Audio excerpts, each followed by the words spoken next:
मृत्यु के तुरंत बाद प्राणी दूसरा शरीर धारण करता है या देर से?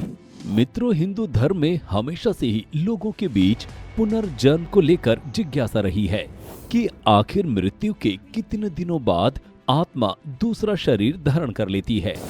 आइए जानते हैं।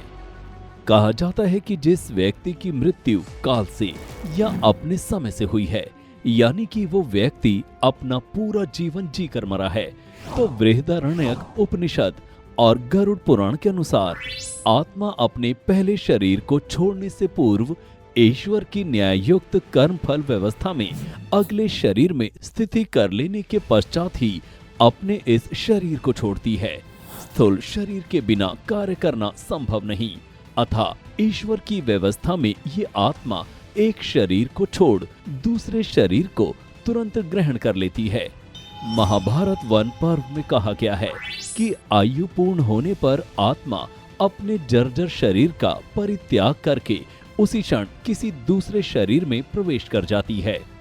एक शरीर को छोड़ने और दूसरे शरीर को ग्रहण करने के मध्य में उसे क्षण भर का समय भी नहीं लगता। अतः वैदिक सिद्धांत के अनुसार मृत्यु और जन्म के बीच कोई ऐसा समय ही नहीं बचता कि जिसमें जीवात्मा इधर उधर भटक सके या भूत प्रेत बन सके। सच्चाई ये है कि शरीर छोड़ने के पश्चात जीवात्मा परमात्मा के अधीन रहती है और वो स्वतंत्रता से कुछ नहीं कर सकती। इसके अलावा जिन व्यक्तियों की मृत्यु अकाल मृत्यु हुई है या जिन्होंने अपने जीवन में बहुत ही बुरे कर्म किए हैं, उन्हें अलग अलग प्रकार की योनियों में भटकना पड़ता है। यदि किसी व्यक्ति ने पाप किए हैं तो उसे नर्क में भेजा जाता है। नर्क में वो अपने किए गए पापों के अनुसार भिन्न भिन्न यातनाओं को झेलता है और जब उसकी यातनाएं पूरी हो जाती हैं तो उसके बाद उसे 84 लाख योनियों में भेज दिया जाता है। 84 लाख योनियों को अलग अलग पुराणों में अलग अलग प्रकार से बताया गया है, परंतु हैं सभी एक ही। अनेक आचार्यों ने इन 84 लाख योनियों को दो भागों में बांटा है। पहला योनिज तथा दूसरा आयोनिज। दो जीवों के संयोग से उत्पन्न प्राणी योनिज कहे गए और जो अपने आप ही अमीबा की तरह विकसित होते हैं उन्हें आयोनिज कहा गया। इन 84 लाख योनियों में पानी के जीव जंतु 9 लाख, पेड़ पौधे 20 लाख, कीड़े मकोड़े 11 लाख, पक्षी 10 लाख, पशु 30 लाख, देवता दैत्य मनुष्य आदि 4 लाख। इस तरह इन सभी योनियों को जोड़कर कुल 84 लाख योनियों में विचरण करना पड़ता है एक पाप आत्मा को। गरुड़ पुराण के अनुसार जब भी किसी व्यक्ति की मृत्यु होती है तो सबसे पहले यमदूत उसे 24 घंटे के लिए यमलोक ले जाते हैं।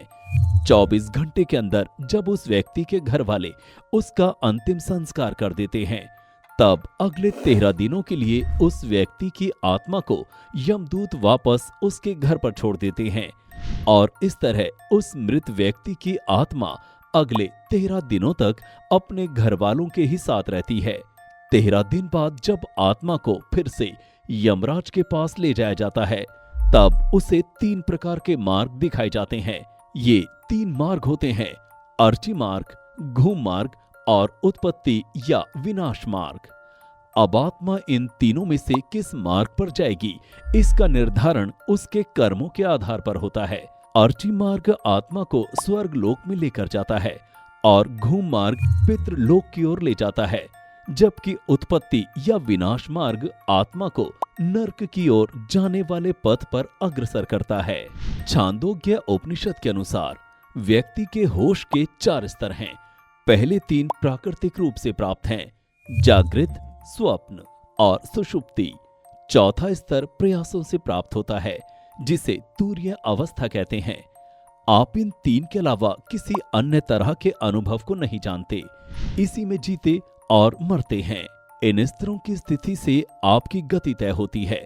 कुछ विद्वानों का मानना है कि मुख्यतः 3 तरह के शरीर होते हैं: स्थूल, सूक्ष्म और कारण।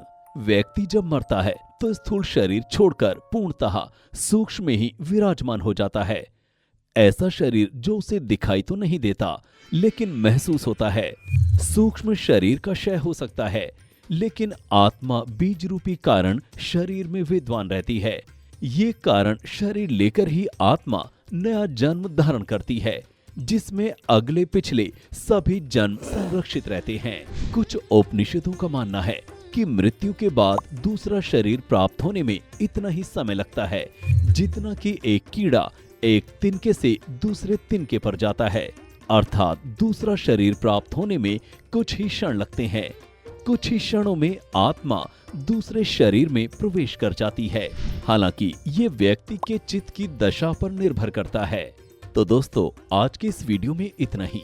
मिलता हूं आपसे अगले वीडियो में। कृपया हमें कमेंट करके जरूर बताएं कि आपको हमारी प्रस्तुति कैसी लगी।